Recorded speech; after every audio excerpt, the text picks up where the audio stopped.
السلام علیکم معزز سامعین حضرات، اس چینل پر پیش کی جاتی ہیں جرم و سزا اور تفتیش کی ناقابل فراموش سچی کہانیاں جو انسانی حرص و ہوس کا آئینہ ہے۔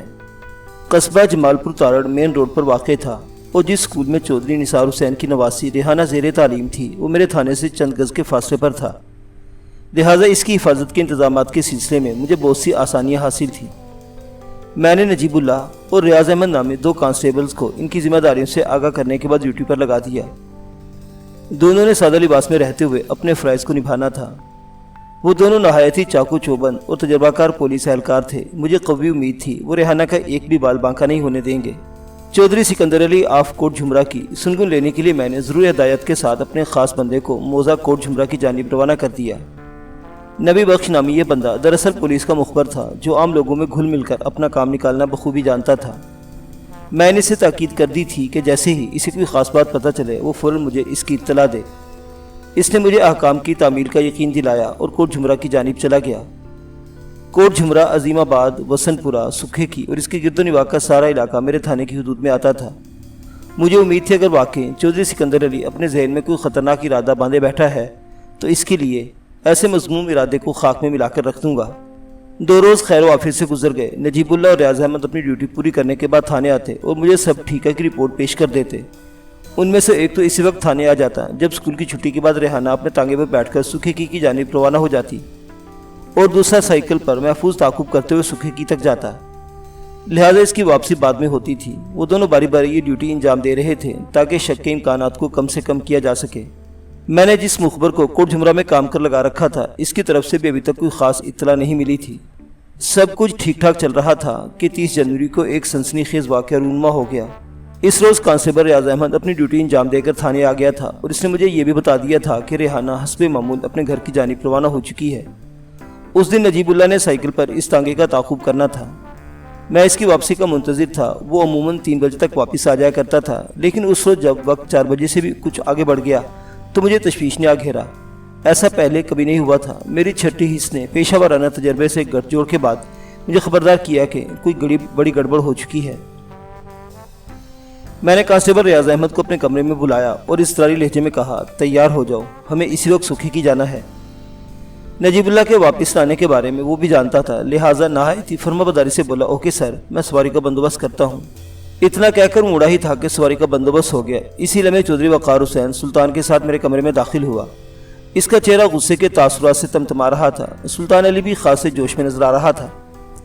ان کے تیور دیکھ کر ریاض احمد بھی ٹھٹک کر رک گیا۔ وقار حسین میرے سامنے پہنچا اور تپے ہوئے لہجے میں بولا، تھانے دار صاحب، چودھری سکندر علی کو وار کرنے کا موقع مل گیا ہے۔ آپ نے مجھے قانون کو ہاتھ میں لینے سے منع کر دیا تھا، اس لیے اطلاع دینے میں آپ کے پاس آ گیا ہوں، ورنہ پتہ نہیں میں اب تک کیا کر چکا ہوتا، اور اب جو بھی ہوگا اس سے آپ مجھے روکیں گے نہیں۔ چودھری سکندر علی کا حشر دنیا دیکھے گی۔ وہ ایک ہی سانس میں بہت کچھ کہہ کر معنی خیز انداز میں خاموش ہو گیا۔ میں نے تھوڑی دیر پہلے ریحانہ کے حوالے سے جس بے چینی اور تشویش کو محسوس کیا تھا، چودھری وقار اس کی عملی تفسیر پیش کر رہا تھا۔ اس کے چہرے پر زلزلے جیسے آثار تھے، یوں دکھائی دیتا تھا اگر اسے روکا نہ گیا تو وہ اپنے ساتھ ساتھ اس دنیا کی ہر شے کو فنا کر کے رکھ دے گا، اور یہ کیسے ممکن تھا کہ میں اسے روکنے کی کوشش نہ کرتا۔ میں نے اس کی بات کو نہایت ہی انہماک سے سنا اور میٹھے الفاظ میں سمجھا بجھا کر بیٹھنے کے لیے آمادہ کر لیا۔ سلطان کو اس کے ساتھ اشارہ کر کے میں نے باہر جانے کے لیے کہہ دیا۔ اس بات میں کسی شک و شبے کی گنجائش باقی نہیں رہی تھی کہ ریحانہ کے ساتھ کوئی سنگین حادثہ پیش آ گیا تھا۔ وقار نے چودھری سکندر علی کے وار کا جس انداز میں ذکر کیا تھا، اس سے ظاہر ہوتا تھا یہ معاملہ خطرناک حدود میں داخل ہو چکا ہے، وہ خطرناک حدود جن کے بارے میں ابھی تک صرف سوچا جا سکتا تھا۔ چودھری وقار حسین کو شانت کرنا کوئی آسان کام نہیں تھا۔ بہرحال میں نے یہ مشکل کام بھی کر ہی ڈالا۔ اسے ہوش میں لائے بغیر کام کی کوئی بات نہیں کی جا سکتی تھی۔ اس کا جوش قدرے سنبھلا تو میں نے ٹھہرے ہوئے لہجے میں کہا، چودھری وقار حسین، جب قانون پوری طرح تم سے اور تمہارے خاندان سے تعاون کے لیے تیار ہے تو پھر اسے ہاتھ میں لینے کی کیا ضرورت ہے؟ اطمینان سے مجھے بتاؤ کہ کیا واقعہ پیش آیا ہے۔ وہ چند لمحات تک ٹٹولتی ہوئی نگاہ سے مجھے دیکھتا رہا۔ اس کی آنکھوں سے ایک خاص قسم کا تذبذب جھلکتا تھا، جیسے اسے یقین نہ ہو کہ میں اس کی کوئی مدد کر سکوں گا۔ بہرحال وہ چل کر اگر میرے پاس آیا تھا تو اس کا ایک ہی مطلب تھا، وہ یہ کہ وہ مجھے کسی اندوناک واقعے کی اطلاع فراہم کرنا چاہتا تھا۔ میری قریت کے جواب میں چودھری وقار حسین نے مجھے جو کچھ بتایا میں اس کا خلاصہ آپ کی خدمت میں پیش کرتا ہوں۔ ریحانہ عموماً 2:15 بجے تک گھر پہنچ جاتی تھی۔ آج جب وہ حویلی نہیں پہنچی تو ان لوگوں کو اس کی فکر لاحق ہوئی لہٰذا حویلی کی طرف سے فوری سرگرمی دکھائی گئی۔ چند افراد اس تانگے کی خبر لینے کے لیے روانہ ہوئے جس میں ریحانہ کو حویلی پہنچنا تھا، اور پھر صورتحال روز روشن کی طرح عیاں ہو گئی۔ یہ حادثہ سکھے کی اور جمال پور تارڑ کے عین وسط میں پیش آیا تھا۔ جائے وقوع پر حد نگاہ لہلہاتے سبز کھیتوں کا سلسلہ دراز تھا۔ حویلی کی طرف سے آنے والے لوگ جب جائے حادثہ پر پہنچے تو انہیں ایک سنگین لرزہ خیز واردات کی خونچ کا آثار دیکھنے کو ملے۔ بغیر گھوڑے کا تانگا ایک طرف الٹا پڑا تھا۔ تانگے سے 4 فٹ کے فاصلے پر کوچوان سخی محمد بے ہوش پڑا تھا۔ وہ بری طرح زخمی تھا۔ کانسٹیبل نجیب اللہ وقار کے مطابق وہ سائیکل سوار مسافر اپنے سائیکل سمیت جائے واردات پر پایا گیا۔ سائیکل تو سلامتی، تاہم اجنبی سائیکل سوار اپنی جان ہار گیا تھا۔ ریحانہ اور چودھری نثار حسین کا متعین کردہ مسلح بندہ موقع سے غائب پائے گئے تھے۔ ان کا غیاب سب سے زیادہ تشویشناک تھا۔ اس واقعے کی سنسنی خیز اطلاع حویلی تک پہنچی تو وہاں ایک کوہرام بپا ہو گیا۔ چودھری نثار حسین اور اس کا بیٹا وقار حسین پہلے سے یہ ذہن بنائے بیٹھے تھے کہ کوٹ جمرہ کا چودھری سکندر علی اپنی بھتیجی یعنی ریحانہ کو اغوا کرنے کا ارادہ رکھتا ہے، لہٰذا ریحانہ کی تلاش کے تمام تر گھوڑے کوٹ جمرہ کی جانب دوڑائے جا چکے تھے۔ اس ابتدائی کارروائی کے بعد ہی چودھری وقار حسین میرے پاس آیا تھا تاکہ اس حادثے کی اطلاع مجھ تک پہنچائی جا سکے۔ اس نے اپنا بیان تمام کیا تو میں نے پوچھا، جو لوگ کوٹ جمرہ کی طرف گئے ہیں ان میں سے کوئی واپس لوٹا یا نہیں؟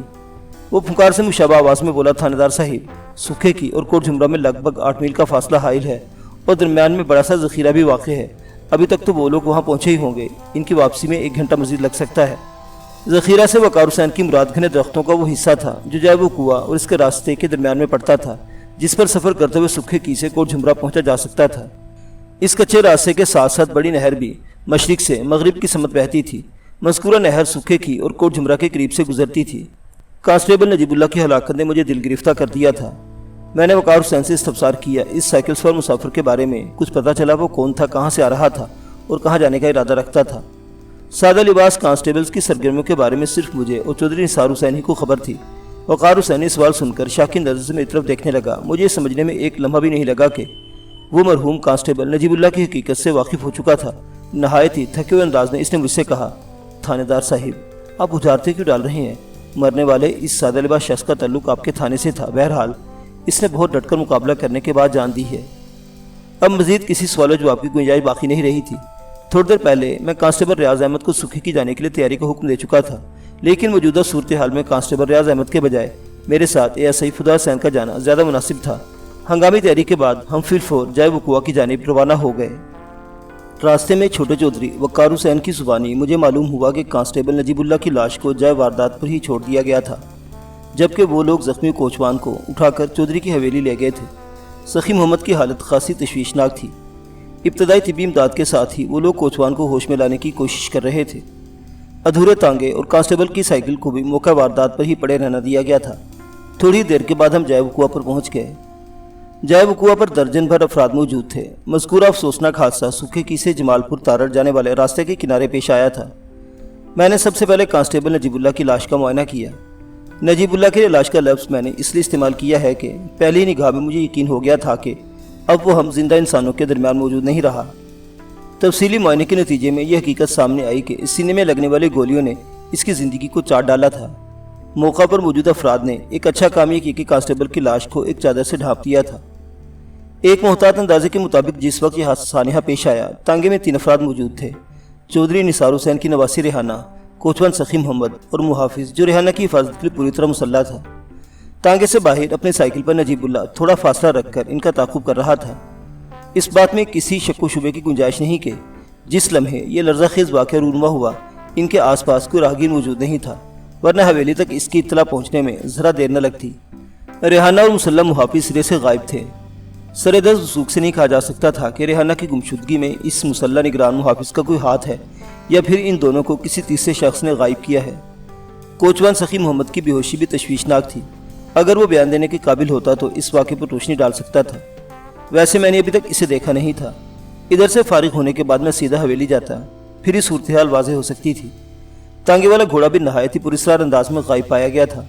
موجودہ صورتحال سے تو یہی ظاہر ہوتا تھا کہ سخی محمد یا پھر مسلح محافظ ہی اس واقعے کے بارے میں کوئی تفصیل بتا سکتا تھا، یا پھر چودھری وقار حسین کے وہ لوگ جنہیں اس نے کوٹ جمرہ کی جانب روانہ کیا تھا۔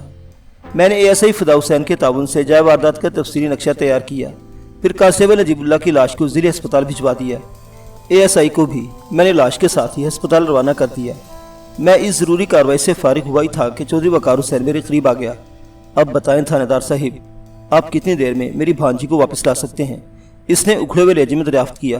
آپ جو وقت دیں گے اس وقت تک میں اپنی طرف سے کوئی عملی قدم نہیں اٹھاؤں گا، لیکن اس کے بعد وہ معنی خیز انداز میں متوقف ہوا، پھر جارحانہ لہجے میں اضافہ کرتے ہوئے بولا، اس کے بعد آپ مجھ سے کوئی گلہ شکوہ نہیں کریں گے۔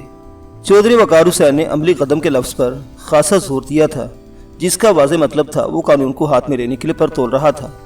وقار کے انداز اور الفاظ سے مجھے کوفت تو بہت محسوس ہوئی، لیکن میں نے اس کی ذہنی کیفیت اور جذباتی حالت کے پیش نظر اینٹ کے جواب میں پتھر پھینکنے سے گریز کیا اور نہایت ہی معتدل و تسلی بخش انداز میں کہا، چودھری وقار، میں تمہارے جذبات کو بڑی اچھی طرح سمجھ رہا ہوں۔ اس موقع پر میں تمہیں یہی نصیحت کروں گا کہ جوش و خروش کے بجائے تحمل سے کام لو۔ قانون کو ہاتھ میں لے کر تم اپنے لیے کوئی بہت بڑی مصیبت کھڑی کر لو گے۔ تم فکر نہ کرو، میں انشاءاللہ بہت جلد تمہاری بھانجی کو بازیاب کرا لوں گا۔ میرے الفاظ کی پختگی اور لہجے کے اعتماد نے اس کے مشتعل جذبات پر خاطر خواہ اثر کیا۔ قدرے نرم پڑتے ہوئے بولا، ٹھیک ہے ملک صاحب، آپ اطمینان سے اپنا کام کریں۔ کیا میں امید رکھوں کہ آپ اس سلسلے میں مجھے زیادہ انتظار نہیں کروائیں گے؟ میں نے اس کی تشفی کی خاطر کہہ دیا، میں کہہ رہا ہوں نا، تم صرف اپنے جذبات کو قابو میں رکھو۔ جب میں اپنی تمام تر مشینری کے ساتھ حرکت میں آ چکا ہوں تو تمہیں پریشان ہونے کی قطعاً ضرورت نہیں، انشاءاللہ سب ٹھیک ہو جائے گا۔ میں نے مزید تھوڑا وقت جائے وقوع پر گزارا، پھر چودھری وقار کو ہدایت کی، یہ جو راستہ ذخیرے کی طرف جا رہا ہے، ادھر کسی کو جانے کی اجازت نہ دیں۔ میں نے یہ بات ایک خاص مقصد کے تحت کہی تھی۔ جب واردات کا نقشہ یہ سوچنے پر مجبور کرتا تھا کہ ریحانہ کو اغوا کرنے والوں نے اسی ذخیرے کا رخ کیا ہوگا۔ اس ذخیرے کی دوسری جانب وہ راستہ تھا جو نہر کے کنارے کے ساتھ ساتھ چلتے ہوئے سکھے کی کو کوٹ جھمرا سے ملاتا تھا۔ چودھری وقار حسین میری بات سن کر چونک اٹھا اور پوچھا، اس کی کوئی خاص وجہ ہے؟ ہاں خاصی وجہ ہے، میں نے گھمبیر انداز میں کہا، ہو سکتا ہے اس طرف کسی کا کھرا وغیرہ نکالنے کی ضرورت پیش آئے۔ چودھری وقار نے معنی خیز انداز میں گردن ہلائی، پھر بتایا، میں نے جن لوگوں کو ریحانہ کی تلاش میں کوٹ جھمرا کی جانب روانہ کیا ہے وہ اسی ذخیرے کے اندر سے گئے ہیں۔ میں نے بات کو ختم کرتے ہوئے کہا، اب تک جو ہو چکا سو ہو چکا، اب وہی کرو جو میں کہہ رہا ہوں۔ اس نے تائیدی انداز میں گردن ہلائی اور مجھے یقین دلایا کہ میری ہدایات کو فراموش نہیں کرے گا، بلکہ عملی کوشش کے طور پر اس وقت اس نے ایک شخص کو پاس بلا کر اس سلسلے میں ضروری تاکید بھی کر دی۔ جائے وقوع کی کارروائی سے نمٹنے کے بعد میں چودھری وقار حسین کے ہمراہ حویلی آ گیا۔ ریحانہ کے ساتھ جو واقعہ پیش آیا تھا وہ کوئی معمولی نوعیت کا نہیں تھا۔ حویلی کے اندر اور باہر پورے سکھے کی میں ایک ہلچل سی مچی ہوئی تھی۔ میری فرمائش پر سب سے پہلے مجھے زخمی کوچوان سخی محمد کے پاس لے جایا گیا۔ ایک وہی شخص تھا جس واقعے کے بارے میں کچھ بتا سکتا تھا، لہٰذا سب سے پہلے میں نے اسی کو ٹٹولنا مناسب جانا۔ حویلی کے سامنے والے حصے میں بڑے گیٹ کے ساتھ ایک قطار میں 3-4 کمرے بنے ہوئے تھے جن کی پشت بیرونی دیوار کے ساتھ لگی ہوئی تھی۔ مذکورہ کمرے عمومی مہمانوں کے قیام و طعام کے لیے مخصوص تھے۔ خصوصی مہمانوں کو حویلی کے اندرونی حصے میں ٹھہرایا جاتا تھا۔ سخی محمد کو انہی بیرونی کمروں میں سے ایک میں رکھا گیا تھا، اور خوشی کی بات یہ تھی کہ جب میں زخمی کوچوان کے پاس پہنچا تو وہ ہوش میں آ چکا تھا۔ تکلیف کی شدت سے وہ دھیرے دھیرے کرا رہا تھا۔ میں نے صرف چودھری وقار حسین کو اپنے پاس رہنے دیا، باقی تمام افراد کو کمرے سے نکال دیا۔ سب سے پہلے میں نے سخی محمد کے زخموں کا جائزہ لیا۔ بلا شبہ وہ شدید زخمی تھا اور انہی زخموں کے سبب وہ بے ہوش بھی ہوا تھا، تاہم وہ ایسے زخم نہیں تھے جو زندگی کے مہلک ثابت ہوتے، البتہ اسے فوری طبی امداد کی ضرورت تھی۔ میری معلومات کے مطابق اسے طبی امداد کے لیے حویلی لایا گیا تھا، لیکن میرے خیال میں اسے کسی ڈھنگ کے باقاعدہ ڈاکٹر کی ضرورت تھی۔ بہرحال میں نے اسے پیش آنے والے واقعے پر دلی افسوس کا اظہار کیا تو اس کی آنکھیں بھر آئیں۔ گلوگیر آواز میں بولا، تھانے دار صاحب، وہ بہت ہی ظالم اور شفاق لوگ تھے، میرا یہ حشر نشر انہوں نے ہی کیا ہے۔ تم فکر نہ کرو، میں اس کا کندھا تھپ تھپاتے ہوئے کہا، جب وہ لوگ میرے قابو میں آئیں گے تو میں ان کی ساری شفاقی اور سربریت ناک کے راستے نکال کے رکھ دوں گا۔ تم مجھے ان کے بارے میں بتاؤ نا، تاکہ میں جلد از جلد انہیں اپنی گرفت میں لے سکوں۔ تکلیف کی شدت کو برداشت کرتے ہوئے مختصر الفاظ میں اس نے مجھے اس سانے کے بارے میں بتایا۔ میں سمجھ رہا تھا کہ فوری طور پر سخی محمد کو کسی اسپتال بھجوانے کی ضرورت ہے، اور اسی لمحے میں نے یہ فیصلہ بھی کر لیا کہ وہ جیسے ہی اپنی بات مکمل کرے گا میں اسے ہسپتال روانہ کرنے کے لیے معقول بندوبست کر دوں گا۔ سخی محمد کوچوان کی زبانی مجھے اس واردات کے بارے میں جو معلومات حاصل ہوئی میں اس کا خلاصہ آپ کی خدمت میں پیش کرتا ہوں۔ کوچوان کے مطابق وہ لوگ حسب معمول بخیر و عافیت اسکول سے روانہ ہوئے تھے۔ ریحانہ تانگے کی عقبی نشست پر بیٹھی تھی اور مشتاق اگلی نشست پر۔ سخی محمد خود تانگے کے بانس پر نشست جمائے بیٹھا تھا، جیسا کہ عام طور پر دیکھنے میں آتا ہے۔ تانگا خرامہ خرامہ جمال پور تارڑ سے سکھے کی جانب بڑھ رہا تھا۔ کسی کے وہم و گمان میں بھی نہیں تھا کہ چند لمحات بعد اتنا بڑا حادثہ پیش آ جائے گا۔ حادثے سے پہلے والی پرسرار خاموشی نے سب کو بے پرواہ سا کر دیا تھا۔ جب تانگا جمالپور تارڑ اور سکھیکی کے درمیان پہنچا تو ایک قیامت نے انہیں اپنی لپیٹ میں لے لیا۔ ان کی سمجھ میں کچھ نہ آیا۔ آنن فانن میں وہ ایک طوفان کی زد میں تھے۔ 3 ڈھاٹا پوش گھڑ سواروں کا ایک دستہ ذخیرے کے اندر سے برآمد ہوا اور انہوں نے بجلی کسی صورت سے تانگے پر حلہ بول دیا۔ تینوں گھڑ سوار پوری طرح مسلح تھے۔ ان کے حملہ آور ہوتے ہی فضا فائرنگ کی آواز سے گونج اٹھی۔ کوچوان سخی محمد زخمی ہو کر زمین پر آ گرا۔ مشتاق بھی چونکہ مسلح تھا لہٰذا اس نے گھڑ سواروں کو فائرنگ کا دھواں دھار جواب دیا۔ علاوہ ازیں ایک سائیکل سوار جو ان کے تانگے کے پیچھے پیچھے آ رہا تھا، اس نے بھی ڈاکوؤں پر فائرنگ کی۔ حملہ آوروں نے سب سے پہلے سائیکل سوار کو نشانہ بنایا، لہٰذا وہ جلدی زمین بوس ہو گیا۔ زمین پر گرتے ہی اس تو ٹھنڈا ہو گیا جیسے اس کا کام ہو گیا ہو۔ سخی محمد کے بیان سے ظاہر ہوا کہ ان گھڑ سوار مسلح ڈھاٹا پوشوں کا اصل ٹارگٹ ریحانہ تھی۔ وہ واضح طور پر اسی کو اغوا کرنے کے لیے ان پر حملہ آور ہوئے تھے۔ مشتاق نے انہیں روکنے کی حتی الامکان کوشش کی، لیکن اس سعی میں اسے کامیابی حاصل نہ ہو سکی۔ وہ لوگ ریحانہ کو اٹھا کر ذخیرے کی جانب بڑھ گئے۔ مشتاق نے ہمت نہ ہاری اور آخری کوشش کے طور پر اس نے ڈاکوؤں کا تعاقب کرنے کا فیصلہ کیا۔ اس نے تانگے میں جتے ہوئے گھوڑے کو آزاد کیا، پھر اس کی پیٹھ پر سوار ہو کر اسے ذخیرے کی سمت دوڑا دیا۔ دیکھتے ہی دیکھتے وہ سخی محمد کی نگاہ سے اوجھل ہو گیا۔ اس کے بعد جائے واردات پر کیا واقعات پیش آئے، سخی محمد کو اس کے متعلق خبر نہیں تھی، کیونکہ وہ اس قدر زخمی ہو چکا تھا کہ تکلیف کی شدت نے اسے ہوش و حواس سے بیگانہ کر دیا۔ میں نے سخی محمد سے 2-4 نہایت اہمی سوالات کیے۔ اس نے حتی المقدور جوابات دیے۔ پھر میں نے چودھری وقار حسین کے تعاون سے اسے جمالپور تارڑ روانہ کر دیا۔ جمالپور تارڑ میں ایک بڑا شفا خانہ موجود تھا جو حکومت اور مقامی لوگوں کی مشترکہ تعاون سے بخوبی چل رہا تھا۔ اس وقت سخی محمد کی جو حالت تھی، اس کے پیش نظر علاج معالجے کے لیے اسے مذکورہ شفا خانے کا ہی رخ کرنا چاہیے تھا۔